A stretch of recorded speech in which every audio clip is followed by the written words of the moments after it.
Episode की शुरुआत।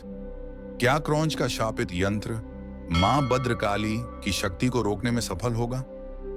जंगल में दिखा वह तीसरा चेहरा कौन है? न मानव न राक्षस, सर्वा के भीतर उठती ऊर्जा। क्या वह मां की शक्ति का वाहक बनने जा रहा है? मंदिर के चारों ओर दिख रही अंधकार की रेखाएं क्या किसी बड़े संकट का संकेत हैं?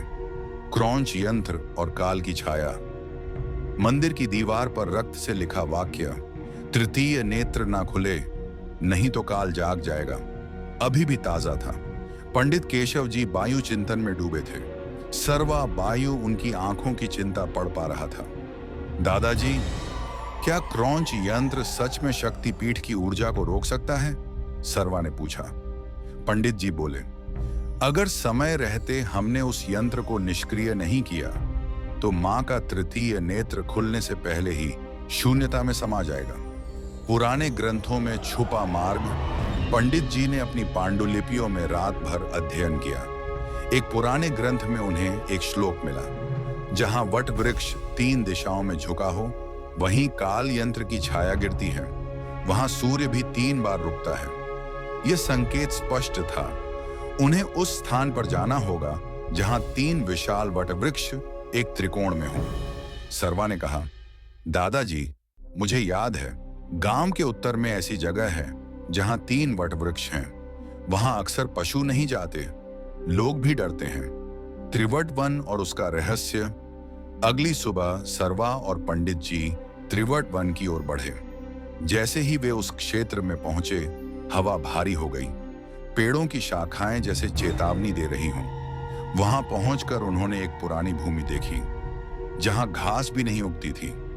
बीच में एक पत्थर की गोल आकृति थी जिसके चारों ओर राख बिखरी थी। सर्वा ने जैसे ही कदम आगे बढ़ाया, एक तीव्र कंपन हुआ और उनके सामने एक काले पत्थर का यंत्र प्रकट हुआ। क्रॉन्च यंत्र, जो शक्ति को बंद करता है। पंडित जी बोले, यह वही है क्रॉन्च यंत्र। मां के तृतीय नेत्र को जगने से रोकने के लिए इसे सप्त राशियों ने ही कभी बंद किया था, लेकिन अब यह फिर से सक्रिय हो गया है। सर्वा उस यंत्र की ओर बढ़ा। जैसे ही उसने हाथ बढ़ाया, हवा में एक छाया उभरी, एक विकराल अधूरी आकृति, न इंसान न राक्षस। उसने गरजते हुए कहा, मैं काल का प्रतिनिधि हूं, तुम उस शक्ति को जगा नहीं सकते जिसे ब्रह्मांड ने विश्राम दिया है। सर्वा डरा नहीं। उसने राख का वह पात्र निकाला जिसमें मां की चरणों की राख थी और यंत्र पर डाल दी। मां की राख से यंत्र निष्क्रिय। जैसे ही राख यंत्र पर गिरी, उसकी काली चमक फीकी होने लगी। छाया चिल्लाई, तुमने मां की रक्षा की शक्ति को पहचान लिया, पर अब एक और परीक्षा बाकी है। छाया अदृश्य हो गई, पर यंत्र अब शांत हो चुका था। पंडित जी बोले, शाबाश बेटा, तू सिर्फ मां का भक्त नहीं, शायद वह साधक है जो युगों पहले अधूरा रह गया था। तू ही इस शक्ति को पूर्ण करेगा। सर्वा की चेतना में परिवर्तन। उसी रात सर्वा को स्वप्न नहीं बल्कि एक जागृत दर्शन हुआ। मां भद्रकाली उसके सामने थी, पर इस बार वह छोटी नहीं, विशाल थी। उनके हाथों में खड्ग और त्रिशूल थे। सर्वा, उन्होंने कहा, अब तृतीय नेत्र खुलने वाला है, पर इससे पहले तुझे स्वयं शक्ति को स्वीकारना होगा।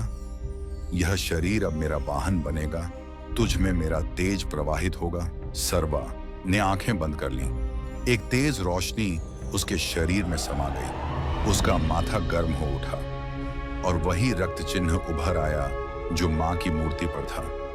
पंडित जी जब मंदिर लौटे, उन्होंने देखा मूर्ति के तृतीय नेत्र के ठीक नीचे एक चिन्ह उभरा है, वैसा ही जैसे सर्वा के माथे पर। अब यह स्पष्ट हो गया था, सर्वा ही है मां भद्रकाली के तृतीय नेत्र का जागरण करता।